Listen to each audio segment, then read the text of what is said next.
নমস্কার। শ্বাসকষ্ট বা হাঁপানি নিয়ে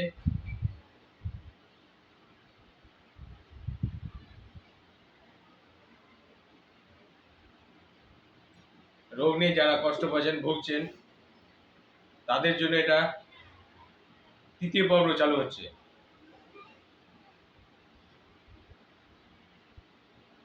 এখানে আমি আপনাদের যে নিয়মগুলো বলেছি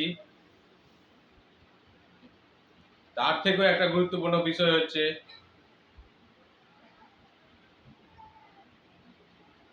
যারা পরিবর্তন করতে চান তাদের জন্যই।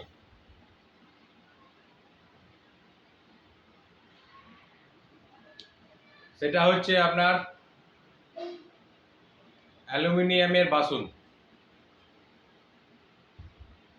অ্যালুমিনিয়াম বাসনে রান্না করা খাবার, যে খাবার থেকে শরীরে অসুখ সৃষ্টি হচ্ছে।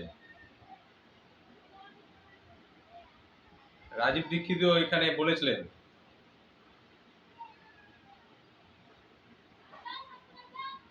যে এই অ্যালুমিনিয়ামের বাসন ত্যাগ করে তার জায়গায় আসতে হবে আমাদের মাটির তৈরি বাসন। হাঁড়ি, কড়াই, তাওয়া মাটির তৈরি, এবং সেটা হতে হবে, আমি যা মার্কেটে ঘুরে ইউটিউবে ভিডিও দেখে বুঝতে পারলাম, এখানেও অনেক ভুল জিনিস ঢুকানো হচ্ছে আমাদের মধ্যে।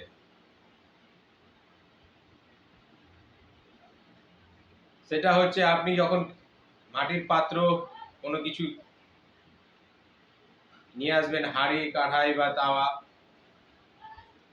সেটা হতে হবে আপনার আঞ্চলিক, মানে আপনি যে এখানে বাস করছেন সেইখানে আশপাশে যে কুমোরদের কাছ থেকে জিনিস পাওয়া যায় সেখান থেকে নিতে হবে।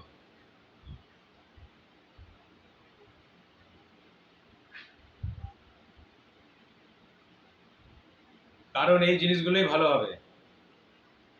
আর একটা হয় অনলাইন থেকেও পাওয়া যায় এবং ফ্যাক্টরি মেড পাওয়া যায়,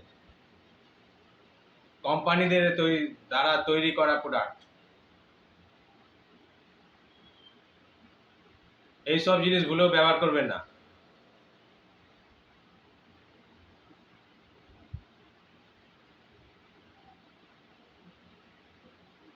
এরা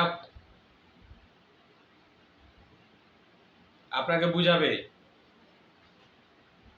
যে এই প্রোডাক্টগুলো খুব ভালো, খুব ভালো, কিন্তু এরাও এইসব প্রোডাক্টের মধ্যে কেমিক্যাল ইউজ করছে।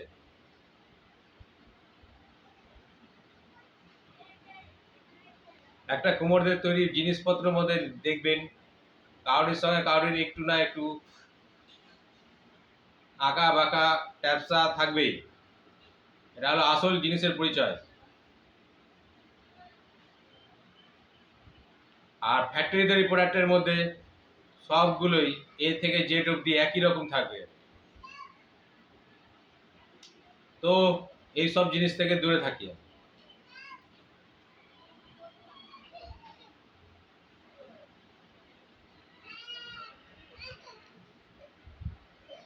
পারলে আস্তে আস্তে ধীরে ধীরে অ্যালুমিনিয়ামের বাসনগুলো ব্যবহার বন্ধ করুন।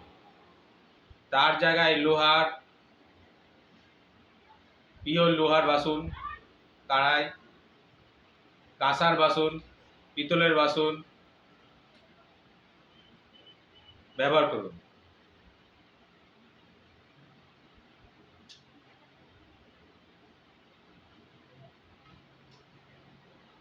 দেখবেন 5-6 মাস, 1 বছর পর আপনি নিজে বুঝতে পারবেন শরীরের ভিতর থেকে অসুখ বিসুখ অনেক কমতে লেগেছে।